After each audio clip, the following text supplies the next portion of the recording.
Involuntary movement शुरू हो जाती हैं, इनवॉलेंट्री कंट्रैक्शन शुरू हो जाती हैं और आपका जिस्म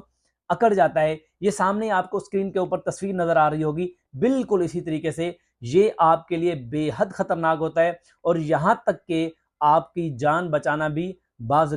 मुश्किल हो जाता है। इसी तरीके से आपको बुखार आता है, आपका पूरा जिस्म अकड़ जाता है और आपका जो जबड़ा होता है ये लॉक हो जाता है। इसका मकसद ये ना आप खा सकते हैं, ना कुछ पी सकते हैं, आपको सांस लेने में मुश्किलात पैदा होती हैं और यहाँ तक कि आपको टर्शरी केयर हॉस्पिटल के अंदर एडमिट होना पड़ता है, जहाँ पर वेंट की सहूलत मौजूद हो, जहाँ पर आईसीयू की सहूलत मौजूद हो और इसी तरीके से आपकी जान बचाना भी बाज़ मुश्किल हो जाता है। जब भी क्लोस्ट्रिडियम टेटनी आपके ब्लड में शामिल होता है, किसी तरीके से आपके असाब को या दिमाग के अंदर पहुंचता है, जब आप हॉस्पिटल में टेटनस टॉक्साइड का इंजेक्शन लगवा लेते हैं, क्योंकि इसको अलामा ज़ाहिर